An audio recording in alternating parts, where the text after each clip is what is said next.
سبيل الدموع سبيل مريح تنهدى يا صاحي كي تستريح وبث. Kalau antum sedang dibimbing oleh Allah menuju kedudukan yang tinggi, maka sadarlah teman-teman, saat yang bersamaan antum tidak akan sunyi dari rintangan-rintangan sekitaran. Catat itu baik-baik. Anda kedudukan biasa, naik luar biasa, maka hambatannya itu akan semakin meningkat, tidak sama dengan sebelumnya. Anda orang kecil, diuji dengan ujian kecil. Anda orang menengah, diuji dengan ujian menengah. Anda kedudukan yang tinggi, maka akan diuji dengan kedudukan yang lebih tinggi lagi. Maaf, Allah tidak akan menguji dedaunan dengan angin yang menerpa akar. Pasti berbeda. Karena angin ketika kedudukan semakin tinggi, maka angin semakin kencang akan menerjangnya. Yuk kita turunkan. Jenis ujiannya bisa 3. Bismillah. Tenang aja mas ya. Antum lihat aja, tulis ya. Biar saya ngapus, insyaallah. Perhatikan baik-baik. Sini. Kedudukan bersanding dengan ujian. Kalau rumus fisikanya, F berbanding lurus dengan P. Gaya berbanding lurus dengan tekanan. Jadi kalau antum misalnya, rumus asalnya F1 sama dengan F2, gaya gerak sama dengan gaya dorong. Kalau dikembangkan ke sini, tenaga kecil begini, maka yang bunyi kecil. Kalau besar, semakin besar lagi. Nah, memahami rumus ini, F sama dengan P. F berbanding lurus dengan tekanan. Ada gaya tekanan juga yang cukup kuat. Ketika antum pukul kencang, suara kencang. Tapi ini lebih sakit kan? Tekanannya lebih kuat. Itu agak berbeda. Itu dalam persepsi positif. Dalam persepsi negatif juga bisa. Gaya berbanding lurus dengan tekanan. Semakin orang banyak gaya, semakin tertekan hidupnya. Ya? Tanya. Sekarang lihat sini. Rumus ini kalau kita turunkan lewat ayat, am hasibtum an tadkhulul jannata. Apakah Anda akan duga begitu mudah masuk surga? Walamma yatikum matalul ladzina khalau min qablikum. Sementara Allah belum menguji Anda seperti orang dulu yang dijamin surga mendapati ujian. Apa jenis ujiannya? Ini manhaj hidup kita dan kita berhenti di sini. Maaf, saya mungkin hanya 5 ayat dulu untuk hari ini ya. Massathumul ba'sa. Ujian pertama disebut dengan ba'sun. Jamaknya ba'sa. Ba'sa. Ini masih ringan. Misal, jarang ke masjid, sekarang mulai ke masjid. Begitu antum ke masjid, Allah kasih ujian. Sesuai dengan kadar niat antum. Kasih hujan gerimis. Ke masjid gak? Itu ba'sun. Begitu antum ke masjid, orang Arab katakan, nazil matar. Turun hujan. La ba's, la ba'sa, la ba'sa. Gak ada masalah. La ba'sa, tidak ada masalah. Serap ke dalam bahasa Indonesia, lewat. Labas. Labas, lewat. Ringan. Berarti, kalau antum diuji dengan yang ringan, maka antum kadarnya masih ringan, akan dinaikkan kepada yang menengah. Akan yang menengah. Hati-hati betul. Kalau antum belum lulus yang di sini, maka antum akan terus sampai di sini, sampai lulus di sini. Sampai lulus. Antum mau berangkat ke masjid, gerimis bisa. Tiba-tiba nggak jadi di rumah. Istri antum mengatakan, Pak kok nggak ke masjid? Hujan mah, kan cuman gerimis. Takut teriak, Masya Allah. Padahal antum misalnya belum kuat untuk berangkat. Maka antum akan terus diuji di sini. Lihat rumusnya, Quran surah kedua ayat 286. La yukallifullahu nafsan illa. Allah tidak akan pernah menguji seorang hamba di luar kadar kemampuannya. Jadi kalau antum masih ujian yang ringan, antum diberikan yang ringan. Antum naik menengah, diberikan yang menengah. Antum naik lagi level tinggi, diberikan ujian yang berat. Menengahnya disebut dengan darrun. Waddarra, dari ba'sun jadi darrun. Jamaknya darra. Sudah menyakiti fisik. Kena fisik. Sudah melukai. Hujannya makin deras. Ya. Kalau dalam kehidupan, yang ini mungkin celaan biasa. Duh, sudah berubah ya. Masya Allah. Sekarang jilbabnya sudah panjang. Masya Allah. Duh, semakin panjang ya. Nyaingin Batman ya. Masya Allah. Udah banyak.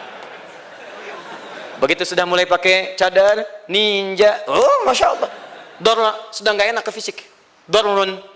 Darrun. Lihat rumusnya ya. Lihat rumusnya baik-baik. Ini lebih menenangkan pada jiwa. Ketika Anda dalam level-level seperti ini artinya Allah sedang menaikkan iman Anda dalam level yang lebih tinggi lagi.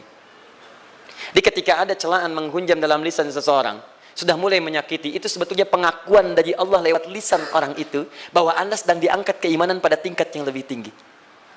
Ada yang mengatakan, kamu kenapa sih pakai jilbab begitu? Yang biasa aja kali. Yang iman biasa sudah banyak. Saya ingin menampilkan keimanan yang luar biasa. Supaya dengan iman itu saya lebih mendoakan mama. Saya menampakkan amalan-amalan. Mudah-mudahan pahalanya bisa buat mama. Masuk dengan bahasa yang baik. Masya Allah. Jadi kalau antum bisa melawan hal-hal demikian dengan bahasa yang indah, itu nyaman kepada jiwa. Kadang-kadang ada kalimat-kalimat yang tidak perlu pakai dalil, teman-teman sekalian. Kembalikan ke sini. Terakhir, wazulzilu zilzal. Zulzilu zilzal. Gempa. Goyang. Dia ada ujian yang bisa menggoyangkan diri kita. Membuat gempa hati kita. Antum sudah nggak kuat, kadang-kadang di jalan sempoyongan, padahal nggak ada gempa di luar, cuman hati kita kayak kena goncangan, diserang sana, serang sini, nggak bisa tidur, nggak bisa makan, tawarin ini susah, itu susah. Wazulzilu. Bahkan hatta yaqula Rasulullah walladzina amanu ma'ahu mata nasrullah. Sampai-sampai Rasul SAW, bahkan orang-orang beriman, bahkan yang setelahnya bisa mengatakan, kapan ini berakhir? Akan tiba masa Anda mengalami satu situasi sampai Anda mengatakan, kapan berakhirnya yang seperti ini? Serang, serang, serang. Perhatikan, jika Anda berada pada level ini, saya ucapkan selamat kepada Anda. Karena Anda akan diangkat pada kedudukan yang tertinggi di antara sekian ujian yang ada. Zilzal. Artinya Allah akan naikkan Anda pada derajat yang tinggi. Karena hukum ujian tadi, la yukallifullahu nafsan illa wus'aha. Allah nggak akan menguji seorang hamba di luar batas kemampuannya. Jadi kalau Anda sudah dipandang oleh Allah siap menerima yang ini, maka Anda akan diberikan zilzal. Kalau Anda nggak mampu, Anda hanya akan diberikan darra atau ba'sun. Dimohon maaf, kalau di antara jamaah yang hadir saat ini, Anda merasa sedang punya masalah yang berat, membuat hati Anda goyah, saya ucapkan pada Anda, dari sekian hamba Allah yang ada di muka bumi, cuman Anda yang diberikan itu. Artinya Allah akan mengangkat derajat Anda. Ayo bahagia. Dan yakinlah, bukan orang lain yang dititipkan, Anda yang diberikan. Allah percaya pada Anda, kenapa Anda tidak yakin? Bukan orang lain. Jadi mustahil Allah memberikan ujian berat kalau Anda nggak sanggup. Karena cuma Anda yang sanggup, Anda yang dikasih. Makanya jangan mengeluh. Jangan katakan, ya Allah, kenapa saya, ya Allah? Why me? Kata Allah, why not? Kamu yang bisa. Yang lain tidak. Dan tanpa harus Anda menuliskan status. Memang cuma saya yang sanggup. Oh, Masya Allah. Gak usah. Sadari. Kalau bukan sayang, Allah itu punya sifat adil. Nggak mungkin menukar sesuatu di luar kadarnya. Antum tahu cicak? Halo? Jangan katakan wallahu alam, cicak.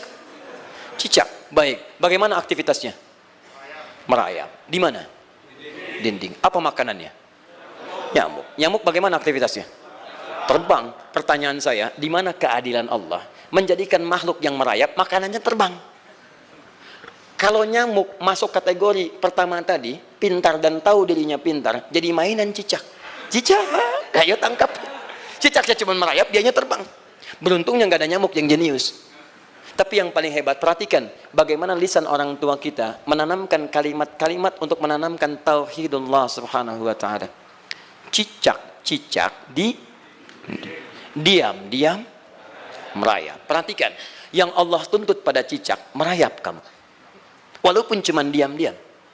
Lihat baik-baik, diam-diam merayap. Datang seekor, Masya Allah, ketika dia merayap, nyamuk datang. Lihat, bukan cicak mendatangi nyamuk, tapi nyamuk mendatangi cicak. Kalau cicak tidak merayap, mustahil nyamuknya datang. Allah hanya tunjukkan, kamu merayap ya, nyamuk datang. Sekalipun dia merayap, cuman diam-diam, nyamuknya datang. Jadi hukum Allah itu kalau dipatuhi, nikmat kehidupan. Cicak gak merayap, nyamuk gak datang. Cicak merayap, nyamuk datang. Datang seekor nyamuk. Setelah itu, silahkan. Jadi kalau kita teman-teman ikuti hukum Allah, mau berat, alhamdulillah. Mau ringan, alhamdulillah. Ya mau sedang, alhamdulillah. Begitu diangkat, artinya ada pengakuan dari Allah, iman kita akan diangkat. Cuman, bahasa Nabi Ya'qub alaihissalam kepada Yusuf alaihissalam, mesti ada persiapan dalam mengatasi itu semua. Tidak cukup hanya mendiamkan saja. Maka kata Nabi Ya'qub, jangan kisahkan dulu. Bikin dulu pemetaan-pemetaan untuk mudah mengatasi itu semua. Ini poinnya. Anda harus punya rencana. Maka Nabi Ya'qub menyiapkan, bekali dulu ini, siapkan itu. Kalau ambil ke aspek teori untuk kita sekarang, tafsir dari ini untuk menyelesaikan solusi di Quran surah kedua ayat 214 tadi, maka jawabannya ada di Quran surah ketiga ayat 142, paling kiri sebelah atas. Ini kanan sebelah bawah, ini kiri sebelah atas. Dan awal ayatnya dibuka dengan kalimat yang sama. Perhatikan, Al-Baqarah ayat 214 kalimatnya menggunakan am hasibtum an tadkhulul jannah. Ali Imran 142 am hasibtum an tadkhulul jannah. Yang Al-Baqarah itu ujiannya, walamma ya'tikum mathalul ladzina khalau min qablikum masathumul ba'sa wad-dharra waz-zulzilu. Yang Ali Imran itu solusinya. Am hasibtum an tadkhulul jannata walamma ya'lamillahu alladzina jahadu minkum wa ya'lamas sabirin. Saya tutup sampai sini dulu. Teman-teman perhatikan, walamma, sedangkan Allah ya'lamillahu alladzina jahadu minkum, belum melihat kesungguhan Anda untuk mengatasi berbagai persoalan kehidupan itu. Kalimat jahadu, akar katanya dari kata al-juhdu. Serius. Sungguh-sungguh. Jadi kalau persoalan Anda ingin segera selesai, Anda mesti serius. Hei yang sedang kuliah, kalau mau cepat selesai kuliahnya, serius belajarnya. Pahami dengan baik. Kalau Anda nggak pernah serius, bagaimana bisa menyelesaikan pelajaran dengan baik? Hei yang sedang berumah tangga, kalau ingin baik rumah tangganya, serius dalam berumah tangga. Keluarkan hukum-hukum Allah, terapkan dalam kehidupan rumah tangga. Anda akan mendapatkan manfaatnya. Hei yang sedang berbisnis, serius dengan pekerjaan. Karena hanya orang serius yang bisa menghasilkan kekayaan-kekayaan yang terbaik. Serius dalam ibadah, karena ibadah melahirkan keberkahan dengan kekayaan yang Anda dapatkan dari titipan Allah Subhanahu wa taala. Ayo serius. Al-juhdu dibagi 3 bagian. 1, serius dalam merencanakan, disebut ijtihad namanya. Bikin rencana. Misal, maaf, tadi dalam keluarga, kalau diambil kedudukan Yusuf alaihissalam, antum tempatkan itu pada porsi pertama sebagai target. Misal, Yusuf diberikan kedudukan oleh Allah. Bagaimana anak saya punya kedudukan walaupun tidak sama dengan Yusuf alaihissalam? Cari, rencanakan, buat pemetaan. Di masa depan anak saya mesti punya kedudukan. Apa? Kalau dalam kedokteran, kedudukan dokter yang terbaik. Kalau dalam bisnis, pengusaha yang terbaik. Misal, kalau dalam pemerintahan, jangan tanggung-tanggung, jadi presiden, jadi itu. Anda turunkan kemudian pendidikannya dari situ. Ijtihad direncanakan. Masuknya lewat sini, lewat sini, lewat sini, lewat sini.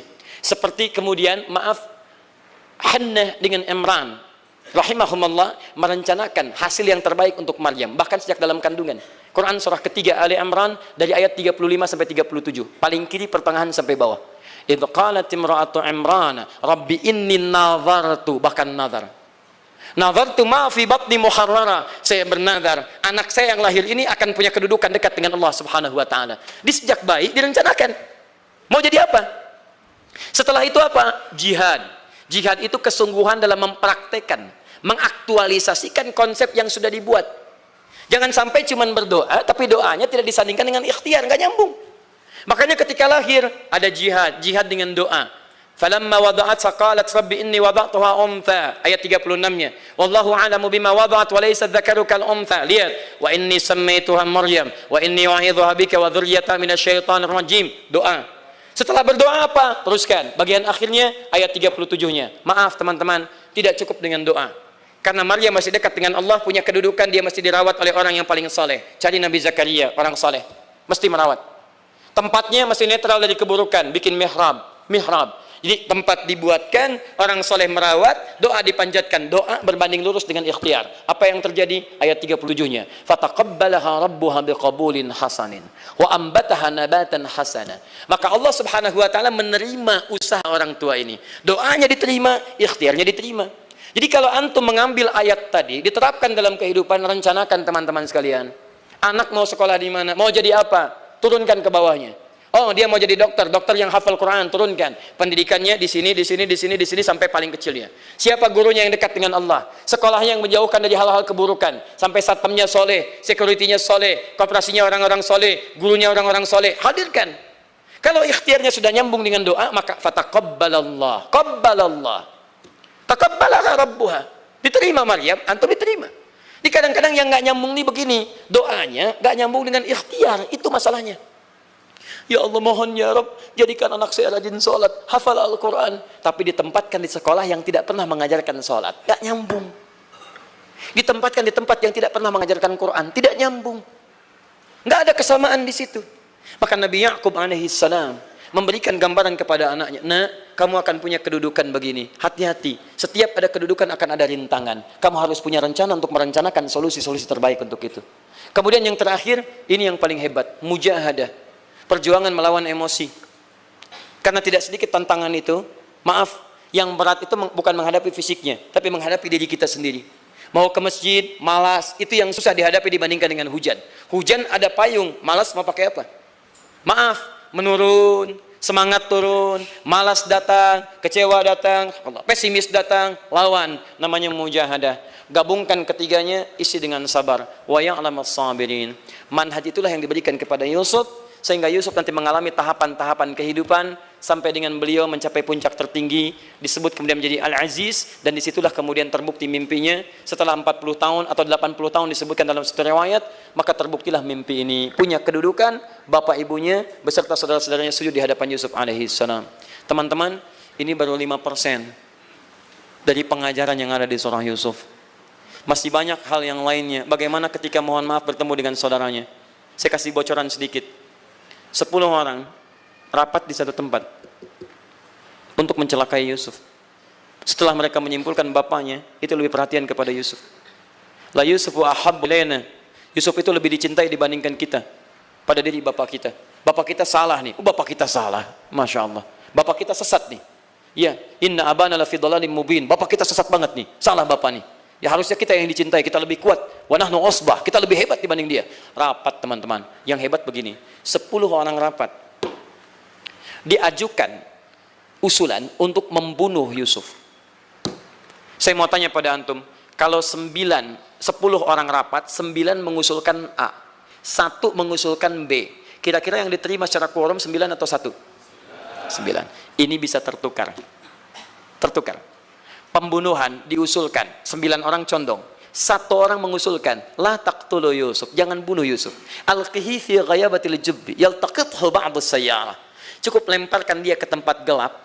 Kemudian di tempat itu akan lewat para kafilah, dia diambil dan menjauh dari kita. Yang penting kan Yusufnya nggak ada, supaya dosa kita nggak berat-berat amat. Yusufnya ambil, itu kan tujuan kita. Lihat baik-baik. Biasanya setan kalau sedang melakukan sesuatu itu nggak akan nanggung. Nodong bisa pembunuhan. Lempar bisa perampokan. Tapi ini yang aneh, kenapa 9 orang yang untuk membunuh itu tiba-tiba belok menyepakati rencana yang pertama? Yang 1 orang. 9 orang, 10 orang rapat, 9 punya A. Tiba-tiba yang 9 berpindah kepada yang B yang cuma 1 orang. Kenapa bisa terjadi?